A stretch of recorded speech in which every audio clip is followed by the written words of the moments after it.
Once out of prison, Thomas 15X rapidly rose through the ranks, earning the respect of his brothers as a lieutenant at Mosque Number 7, which was led by Malcolm X. You were transformed from the inside out, as you admit, but you also say that you maintained your sense of discipline and you became an enforcer. Is that right? Tell me about that. Well, they say enforcer. I like to say lieutenant. A lieutenant? Yeah, enforcer, I don't know, it just seems to have that underworld. But did you crack a few heads if you had to? Oh yeah, we did that. See, it was a very inflamed atmosphere. At that time, cracking heads was part of the program. Part of being a lieutenant was also taking care of Malcolm X and his family. My affiliation was, when he came into the mosque, I had to make sure he had a parking space. And I had to make sure that his family received enough food to last for a month. We had a supermarket in Brooklyn, Shabazz Supermarket. And you would deliver food to him? Yeah, me and other brothers, you know, to last for a month.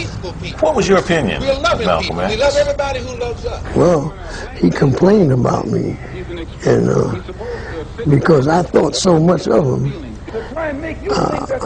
due to respect, I didn't feel as though I was qualified to hold conversation with him. So he told Captain Joseph one day, he says, I don't like this brother here to be on security with me. He said, Thomas, I don't like. He said, why? He says, I like people around me that talk. And you never talked? Oh, you know, how you doing, how you feel, you know, you want something. But I never held a conversation with him, a lengthy conversation, because of the distance and our caliber. But you respected him.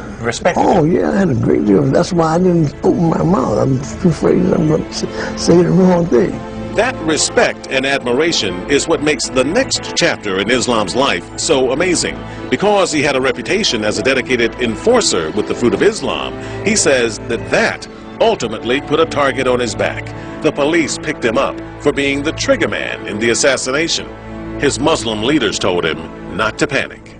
Don't put up a fight. Go on down. We know that they got you, you know, and don't worry about it. And that was the end of you? That was the end of me. Did you ever think that sooner or later someone would come forward and say, look, you've got the wrong man? Oh, of course. You weren't the one? I thought the whole nation would come forward. I thought the whole nation would come and say, what are you doing with this man? Why are you locking this man up? But they never did? No. Never did.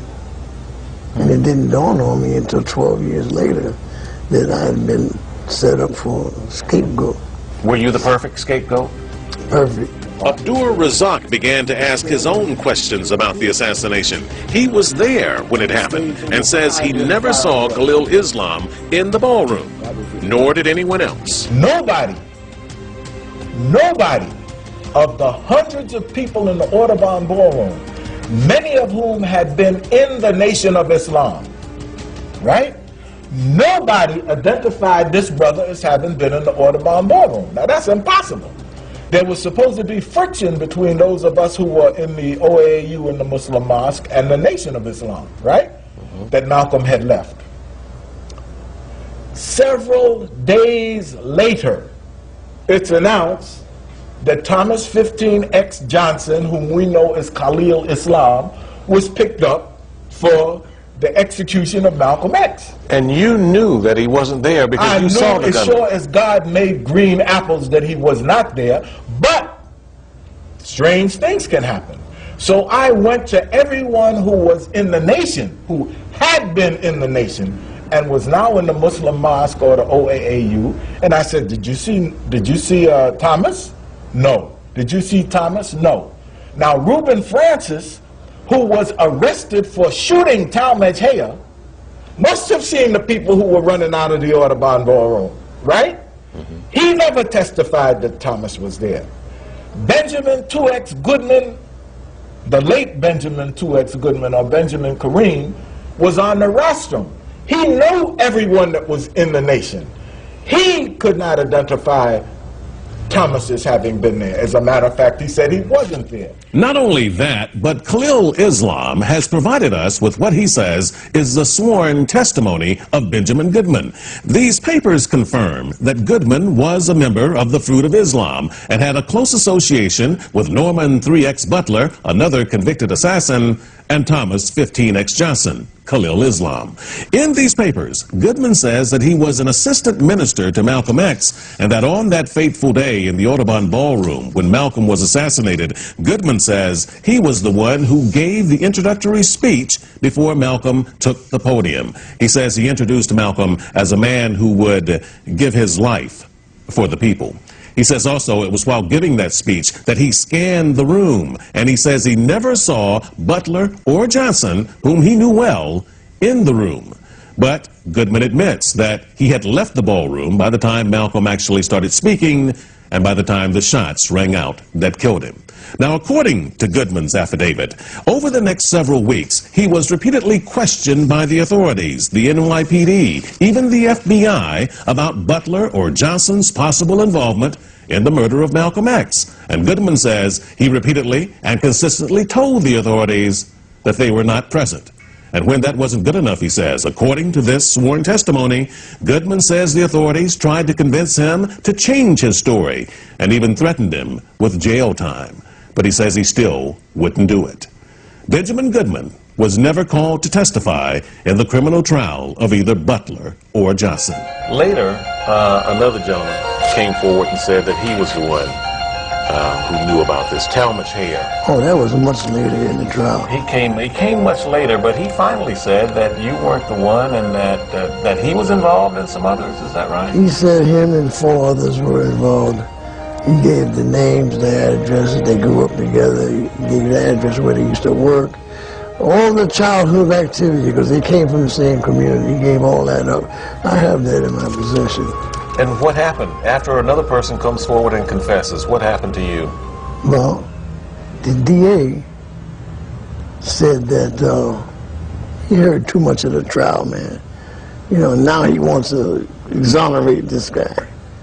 You know, if he did it in the beginning, it might have had a different effect. But the DA played it like that. 22 years behind bars for a crime he says he didn't commit. Today, Islam walks the streets of Harlem unnoticed, despite his infamous place in history. We took him and Abdul Razak back to the Audubon Ballroom, which is now a museum dedicated to the life of Malcolm X.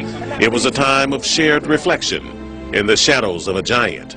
I was very, very disturbed about that slavery period. I read about it, you know, and when I made that transformation in Islam, I saw that as an answer, he served as a liberator for all the things, man, that I was thinking that was negative about the system.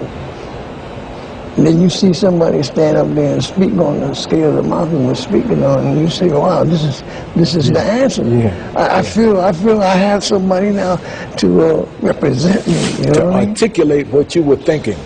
Here's a man who stood up and said, so and so and so and so and so, right in the face, right into the eye of the storm. It's that same kind of defiance that has Khalil Islam fighting here and now, some 43 years later, to restore his name. I would like to be exonerated. You know how many, I read books where they have me in there with my picture and they have it like if this is the actual fact, that this man is the one who did this, is the man that had the shotgun. They say that was the cause of Malcolm's death. That's what's thought. Of course, I want to be exonerated. I don't want people, but I had to learn how to live with that, you know. Anytime you beg another man to set you free, you will never be free. Freedom is something that you have to do for yourself. In the end, Khalil Islam tells his story to try and set himself free from the shroud of being a convicted killer. What's the last thing you want people to know about you? That I'm a righteous, innocent individual, a real human being. That's true. I am. Simple as that. Simple as that. Khalil Islam is still fighting to try and have his name cleared, but it is an uphill battle and no one is really listening anymore. He's in poor health now, and he wonders how much longer he can continue to tell his story. But one thing's for sure, he wants you to believe him. Do you?